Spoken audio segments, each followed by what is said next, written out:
नमस्कार दोस्तों, आपके साथ मैं हूं पूनम सिंह कथुरिया।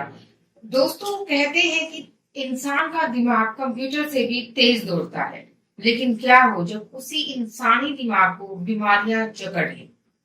हमारे तनावपूर्ण भरे जिंदगी और बदलती लाइफस्टाइल की वजह से हमें बहुत सारी बीमारियों से दो चार होना पड़ता है, और इन्हीं बीमारियां जैसे कि माइग्रेन, सर्वाइकल, स्लीप डिस्क, इन सभी प्रॉब्लम्स के बारे में जानने के लिए, उनके बचाव और लक्षणों को जानने के लिए आज हमारे साथ मौजूद हैं न्यूरो सर्जन डॉक्टर विकास कथुरिया, जो सीनियर कंसल्टेंट हैं मैक्स हॉस्पिटल गुरुग्राम और कोलंबिया एशिया पालम विहार गुरुग्राम।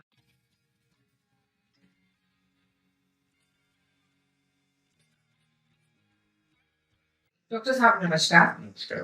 डॉक्टर साहब, सबसे पहले तो हम आपसे जानना चाहेंगे माइग्रेन के बारे में, क्योंकि देखिए माइग्रेन जो है वो लगातार समस्या बढ़ती जा रही है। हम जानना चाहते हैं कि माइग्रेन है क्या, इसके लक्षण क्या क्या है और उसके बचाव क्या क्या है। माइग्रेन एक सिंड्रोम है, कॉम्प्लेक्स है, जिसमें मल्टीपल लक्षण हैं। मल्टीपल लक्षण से मतलब है जैसे सिर का दर्द होना, धीरे धीरे बढ़ता चला जाना, साथ में उसमें पल्सेशन आना। किसी को थ्रोटिंग हेडेक है, किसी को वर्सेटाइल हेडेक है, तो कभी इस तरफ कभी दूसरी तरफ हेडेक ये होता है। और पल्सेशंस के साथ में ये धीरे धीरे बिल्डअप होता है, बढ़ता है। मॉर्निंग में स्टार्ट होता है, आफ्टरनून तक बढ़ता है। उसके बाद अगर हम दवाई नहीं लेते हैं तो हमें उल्टी आने की सेंसेशन हो जाती है। तो ऐसे में जो लेडीज हैं, खासतौर मेनली लेडीज में ये ज्यादा देखा गया है। जो एज ग्रुप है वो 25 टू 40 के बीच का है। यंग लड़कियों में भी ये सब चीजें देखने को मिल रही हैं। तो ऐसे में आराम किस चीज से मिलता है? अगर कोई दवाई नहीं खाते हैं तो सिर पे चुन्नी बांध देते। इसका रीजन क्या है? Extra blood, rush of blood ऊपर खून की नालियों में ऊपर दौड़ता है। इसका रीजन, फर्दर रीजन क्या है? खून की नालियों का फैल जाना। खून की नालियां फैलने के भी मल्टीपल रीजन होते हैं, जो कि मेटाबॉलिक हो सकते हैं, लाइफस्टाइल हो सकता है, स्ट्रेस हो सकता है, पोल्यूशन हो सकता है, या ज्यादा समय तक खाली पेट रहना हो सकता है। जो लोग ब्रेकफास्ट मिस करते हैं, स्ट्रेसफुल जिंदगी में जी रहे हैं, मेट्रोज में हैं, गुरुग्राम में हैं, दिल्ली में हैं, या उनके ऊपर स्ट्रेस काम का ज्यादा है, तो वो लोग अपने बॉडी के ऊपर ध्यान नहीं दे पाते हैं, ना खाने के ऊपर ध्यान दे पाते हैं, ना वो नॉर्मल पानी पी पाते हैं। जो हमारा अमाउंट है 3.5 टू 4.5 लीटर्स पर डे पानी का रिक्वायरमेंट है, वो भी नहीं दे पाते। तो उन लोगों को ये सब चीजें हो सकती है। माइग्रेन सिर्फ एक फोबा बन के रह गया है कि माइग्रेन है, मुझे भी माइग्रेन है, आपको भी माइग्रेन है। नहीं, हर सिर दर्द माइग्रेन नहीं होता। माइग्रेन में मल्टीपल लक्षण का कॉम्बिनेशन होना जरूरी है, तभी हम उसको माइग्रेन लेवल कहते हैं। अधिकतर हेडेक में साधारण हेडेक होते हैं, लेकिन माइग्रेन बहुत लोगों को आजकल होता जा रहा है और ये तेजी से समस्या बढ़ रही है।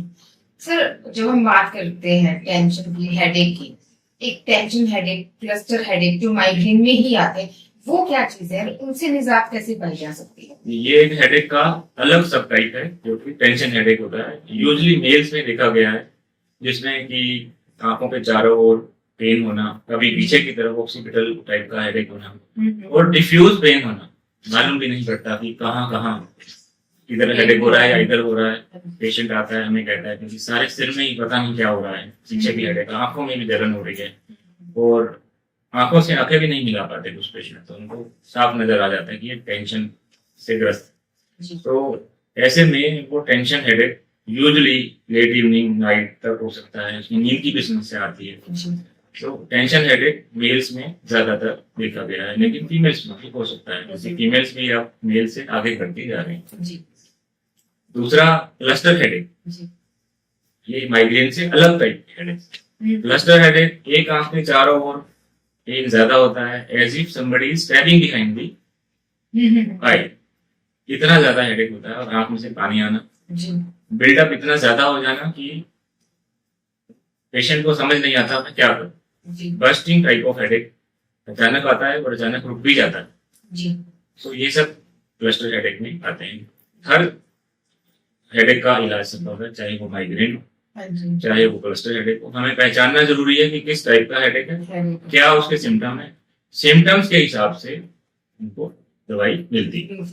लेकिन सर, देखा जाता है कि माइग्रेन जो है माइग्रेन वाले जो मरीज हैं उनको माइग्रेन की दवाइयां हमेशा खानी पड़ती है, अपने साथ रखनी पड़ती है। कई बार ये भी देखने में आता है कि जो माइग्रेन की दवाइयां लेते हैं उनसे उनका या तो वजन बढ़ जाता है या फिर उनको नींद की प्रॉब्लम हो जाती है, सोने में प्रॉब्लम होना या फिर जैसे भूख लगना बंद हो जाती है। तो ये प्रॉब्लम्स क्यों आती है? दैट्स अ गुड क्वेश्चन, बहुत इंपॉर्टेंट क्वेश्चन है। और समस्या सभी के साथ यही है, जो जो दवाइयां माइग्रेन में या हेडेक्स में दी जाती हैं वो हमारा टिश्यूज के अंदर वाटर कंटेंट को हल्का सा बढ़ाती है। जी तो वाटर रिटेंशन होती है, उससे वजन बढ़ता है। कुछ लोग कहते हैं कि हमें तो एसिडिटी होती ही नहीं, तो हम खाली पेट वाली दवाई क्यों खाएं जो डॉक्टर साहब ने प्रिस्क्राइब की है। हम तो सिर्फ एक लिमिटेड ये दवाई और ये दवाई जो हमें सूट कर रही है बस हम वही खाएंगे, पूरा इलाज हम नहीं लेंगे।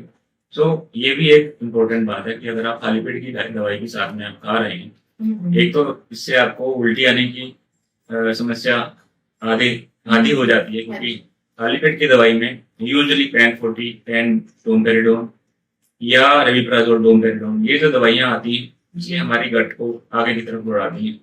इससे स्टेसिस नहीं होता, खाना अंदर नहीं रहता और आगे बढ़ता है, तो हमें वजन बढ़ने की समस्या जो है इसमें नहीं होती।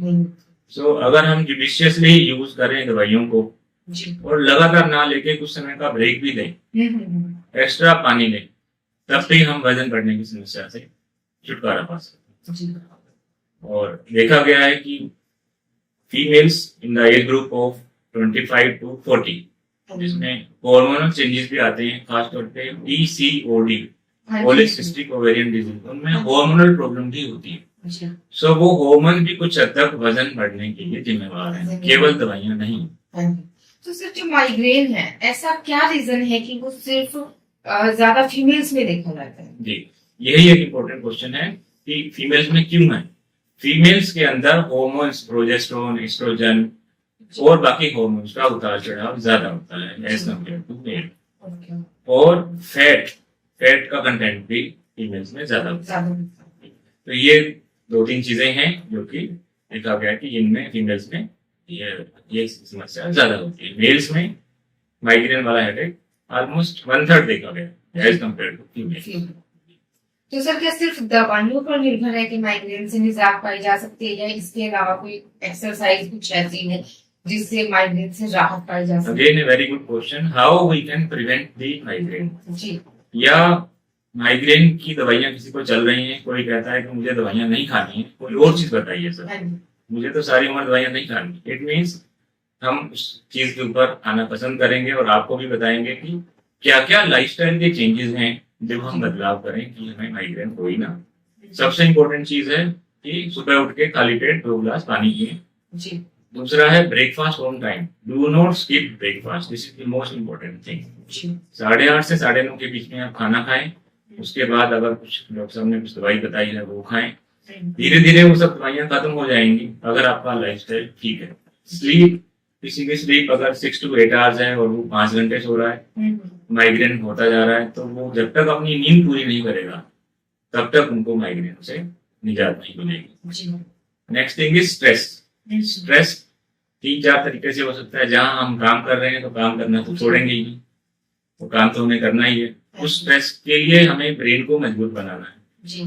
ब्रेन को मजबूत बनाने के लिए हमें ब्रेन के रिलैक्सेशन जैसे प्राणायाम, जैसे डीप ब्रीदिंग एक्सरसाइज, एंटरटेनमेंट, इन सब चीजों को उतना ही टाइम देना है जितना कि अपने काम से देना। तो ये इम्पोर्टेंट चीजें हैं। और जब भी आप सोचें कि मुझे होने वाला माइग्रेन या ऐसा कुछ है, एक डर, ये डर आप में से निकल जाना चाहिए, तभी आप आगे बढ़ सकते हैं। तो think positive, be positive and you can have a relaxation from migraine.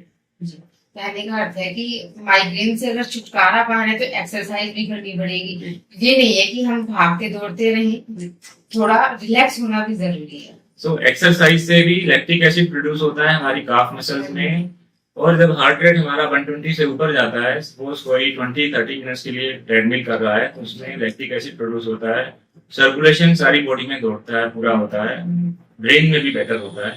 तो ऐसे में जो लैक्टिक एसिड है वो भी एक तरीके से पेन किलर है, तो वो भी आपकी मसल्स को, माइंड को, वेसल्स को रिलैक्स करता है। तो आपकी it will wash out your metabolites also.